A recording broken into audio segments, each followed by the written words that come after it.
there's so many different parts to your journey. I want to ask next about your time on television, because you were in fall you turned on the TV. You were on TV for a lot of it. For what, how many years? I think 9. I would say almost a decade. Did you enjoy television? Did you like it? Because I talked to a lot of guys who actually say that they did it for a living but didn't love being on TV.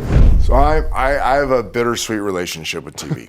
I loved my first, let's call it 5 years. I felt like I was truly able to teach football through a different medium, right? ESPN did an incredible job giving me a very big platform. I worked with great producers, great co-talent, and it gave me an opportunity, because if there are a couple times I got in some debate stuff, and I regret some of those moments on TV, but for the most part, I was a teacher. For the most part, I would say, okay, here's what's going to happen because, and let me show you evidence of that, and let me tell you what other really smart people are saying and what I've learned in football, and that's something you can watch this game and have a better appreciation for it. I can't tell you how many times I was stopped in airports, because remember, I was commuting from the West Coast, so I spent a lot of time in airports. That's right. Every week? Wow. And in the off season too, like I was in airports constantly. I was a million miler on some airlines. I was in a lot of airports, and I'd have a mom, a grandma, a lot of grandmas, a lot of older gentlemen that weren't like football nuts, and a lot of kids come up to me randomly. They're like, oh, Dilfer, yeah, how you doing? I'm like, oh, what's this going to be? And, man, I love watching you on TV because you help me watch the game better. Yeah. Like moms, like, you give me something to talk to my kids about. I had one mom start crying. We're literally, I'll never forget, I was in Chicago. I'm in that back part of the terminal. I'm sitting there by myself, kind of eating snacks probably, and she comes up and she starts crying. She goes, I have 3 sons. My husband's a football freak, and I never had any connection with them talking football. And I started overhearing you on Sunday mornings and Monday pregame show, and all of a sudden I started writing the stuff down you were saying. And I started using it with my 3 boys and husband, and all of a sudden they think I'm smart. And now we watch football together as a family. And awesome. I was like, that's really cool. Yeah. Like, that's what I felt like my influence was my first 5 years on TV. Then it got weird. You guys know I love football. And this football season, I've been trying to find a new way to bet on sports. I'm sick of using casinos, the traditional way to do it. And I found the best way to do it, had to tell you guys about it. It's on Cut. Cut is the game-changing social betting platform. Look no further. This is where you gotta be. It's a peer-to-peer betting playground. So put your money where your mouth is. It's time to fire on sports on the best new app. I've been looking for a long time, and I found it. It's on Cut. Use my promo code ADAMB and get a 10% deposit match at cut.com. That's cut.com, K-U-T-T.com. Use my code ADAMB for a 10% deposit match when you deposit money. TV got weird, man. It got people telling you what you should be talking about and what was important and what wasn't important. It wasn't about football. All of a sudden, the politics in the building started determining what people got the chance to say what, where.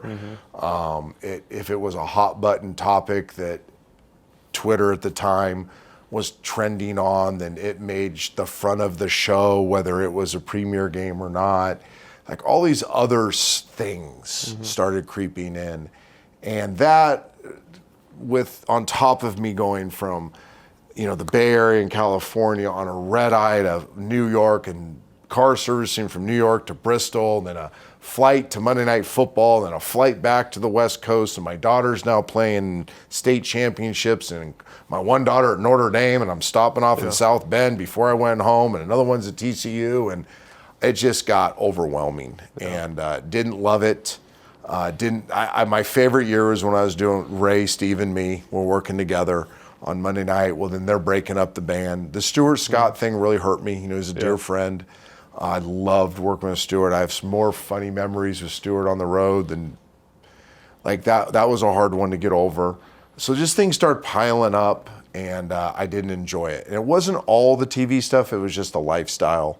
And then I made some really stupid decisions. I got involved in a contract negotiation that I should not have done looking back at it, and which made things weird with my bosses, and it just got funky at the end, and it was better for everybody that I was off TV, and I'm sure the 50% that hated me are like, great, get him off, but the next bald guy on. I mean, really all they did was trade me out for Hasselbeck, one of my best friends, and now they've traded Hasselbeck out for Alex Smith, who's I mentored in San Francisco.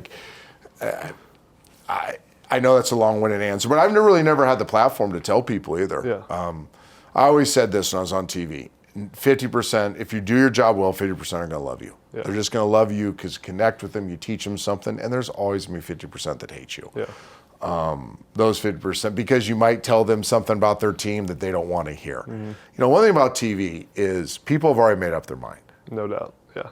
People have already made up their mind before anything comes out of your mouth. Yeah. So you're either reinforcing something they believe in, or you're contradicting something they believe in. Therefore, just by the nature of that, some people are going to love you. Yeah. Some people are going to hate you.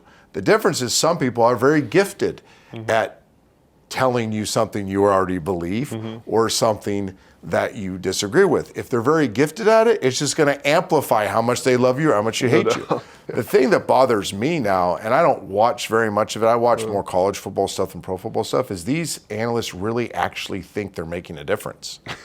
Like, it's the most narcissistic thing out there.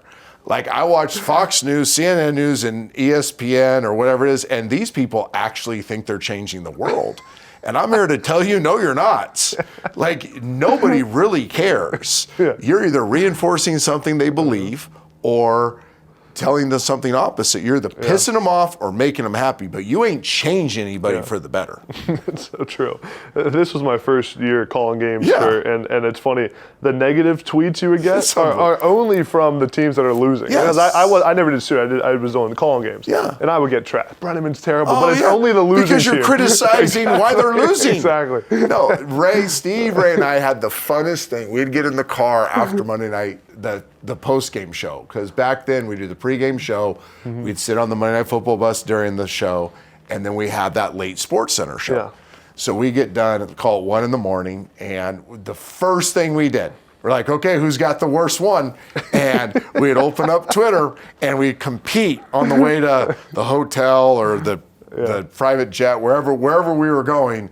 We were competing with who had the meanest thing said about him that night. I love it. And it was hilarious. Like, Steve would go, no, I think I got you beat, Ray. Yeah. And Steve would read something in the back seat. I was like, guys, they hate me more than they hate you. Let me read you this one. And we'd read the negative stuff, and we laughed our tails off on it.